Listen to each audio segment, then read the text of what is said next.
CGREM, spécialiste de l'immobilier d'entreprise et résidentiel, vous présente la revue de presse de Jean-Pierre Corbel.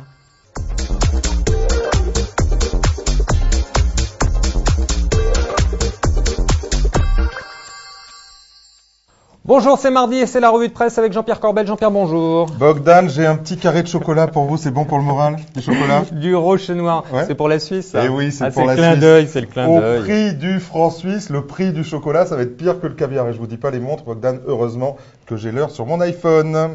Alors, c'est quoi cette histoire de franc suisse qui baisse? Eh bien, vous vous souvenez, l'échange, c'est toujours complexe. Mais vous vous souvenez, pendant la crise européenne, il y a 2 ans, la Suisse avait décidé d'arrimer, pour pas que le franc suisse monte trop, d'arrimer donc le franc suisse à l'euro sur une base de parité 1,20. Mais ça lui coûtait très très cher. Il fallait qu'elles achètent de l'euro, que la banque suisse achète de l'euro sans arrêt. Regardez ce que ça lui coûtait. Les moyens illimités que la BNS se disait prête à engager pour cela sont chiffrés. Depuis 2010, le bilan de la BNS a grimpé à 495 milliards de francs.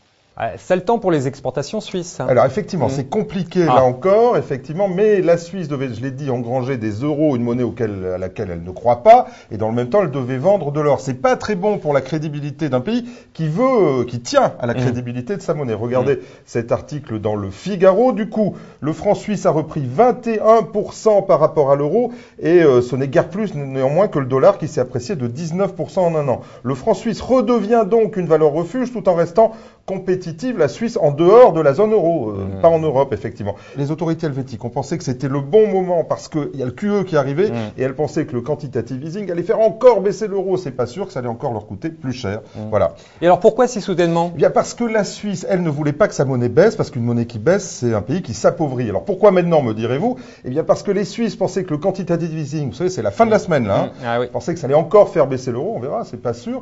Mais en tout cas, c'était son idée. Alors il y a d'autres analyses sur le timing. Écoutez Jean-Marc Daniel sur BFM, ça c'est plus amusant.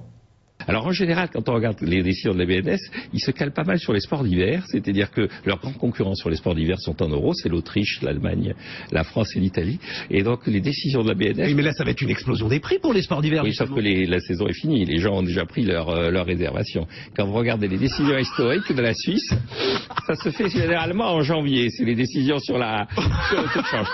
Et alors, est-ce qu'il y aura d'autres conséquences? Alors, pour les Français qui détenaient des actions suisses, Nestlé, Swatch, etc.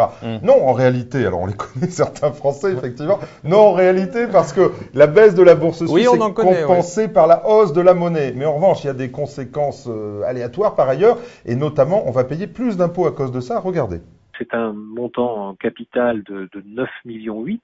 Eh bien, le taux qui est aujourd'hui d'un peu plus de 8% passera à près de 30%. C'est donc une échéance qui est plus que triplée pour atteindre de l'ordre de 2,5 millions d'intérêts d'euros à l'année. Il est évident qu'aujourd'hui, si les taux explosent, les indemnités de remboursement anticipé exploseront d'autant. Et ça veut dire que le fonds d'intervention ne pourra pas suffire à hauteur d'1,5 milliard pour accompagner les collectivités. Ah oui, alors c'est les fameux prêts Exactement, ça revient sur le tapis. C'est pas bon, ça va faire baisser l'euro. Alors l'euro, on va voir, en tout cas, regardez cet article dans la Tribune, l'euro est passé vendredi sous le seuil de 1,15$ pour la première fois depuis novembre 2003, plombé par l'annonce d'un futur quantitative easing. Et le journal d'analyser, de toute évidence, la faiblesse de l'euro va permettre à la zone de gagner un peu de temps, mais elle ne peut pas relancer la croissance robuste où il n'y a aucun signe sur le continent actuellement. Alors, qu'est-ce qu'on peut dire? On va dire que ça va être compliqué, quoi qu'il se passe, à suivre. Tous les ans, on nous dit la même chose. Volatilité en 2014, volatilité en 2015. Exactement. Alors, tout le monde attendait un retournement de l'obligataire en 2014 et un marché US qui allait baisser. Ça n'a pas marché, effectivement. Et regardez ce tableau du point. Les actions monde auront rapporté près de 20% en 2014, 29% pour les actions américaines, contre 6,80 pour l'Europe, pas partout, puisque 2,70 pour l'Allemagne et 2,90 pour la France. On disait 2,90 pour la France, ouais. Alors non, on disait 0, mais en réalité, il y a les dividendes. Donc si vous prenez dividendes réinvestis, ça fait 2,90. Côté taux, eh bien, les USA font plus 5 et la France fait plus 12. Qui s'y attendait, Bogdan? Personne. Donc qu'est-ce qui se passe? Voilà, qu'est-ce qui se passe? Donc c'est que les prévisions de 2014 vont venir en 2015, les mêmes, mais avec plus de volatilité et donc plus de risques. Alors, est-ce que les Français ont des soucis à se faire? Alors, certainement, on verra ce qui va se passer. En tout cas, sur l'épargne réglementée, oui, on l'a vu, les taux des livrets A, notamment, vont rester à 1%. Regardez cet article dans le Figaro. 1%, donc, à partir du 1er février, le gouvernement ayant choisi de ne pas la baisser en dépit de la recommandation du gouverneur de la Banque de France, Christian Noyer, qui avait proposé, on s'en souvient, 0,75. Le méchant. Mais alors non, parce qu'en réalité, si on appliquait stricto sensu la règle, ça devrait faire 0,25, pas 0,75. Mais forcément, on veut surprotéger les Français. Alors, ça sera pas facile de les amener vers le risque après ça. Hein. Et l'assurance vie dans tout cela, top, flop? Ouais, l'assurance vie. Alors, si le gouvernement envoie M. Noyer se faire voir, c'est le moins qu'on puisse dire, eh bien, les assureurs aussi, avec le taux de référence, celui de l'affaire qui est sorti la semaine dernière. Regardez cet article dans l'Express, l'affaire qui donne un taux pour 2014 de 3,20% net. Qui l'eût cru, hein. Qui l'eût cru. À ces niveaux, les Français vont se jeter sur les fonds euros, comme la ménagère de moins de 50 ans se jette sur les soldes de Bogdan. Les assureurs, qu'est-ce qu'ils vont faire? Attention, coup de griffe. Qu'est-ce qu'ils vont faire? Je ne sais pas. Eh bien, ils vont devoir investir ce flot de liquidités dans des taux souverains très très bas. Donc, ça va accélérer la baisse des taux. Et demain, si les taux remontent, eh bien, qu'est-ce qui va se passer?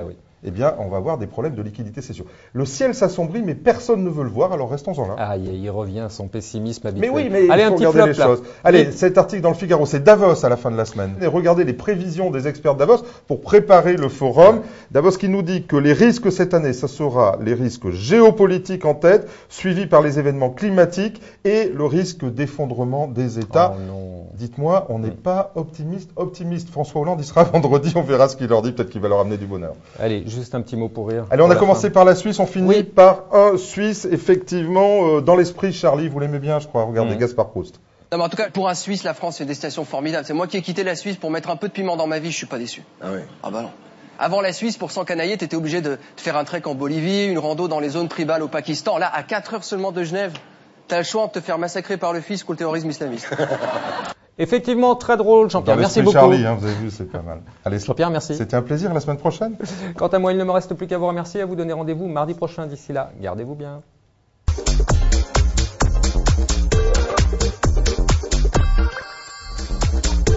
La revue de presse Club Patrimoine vous a été présentée par CGRM, spécialiste de l'immobilier d'entreprise et résidentiel.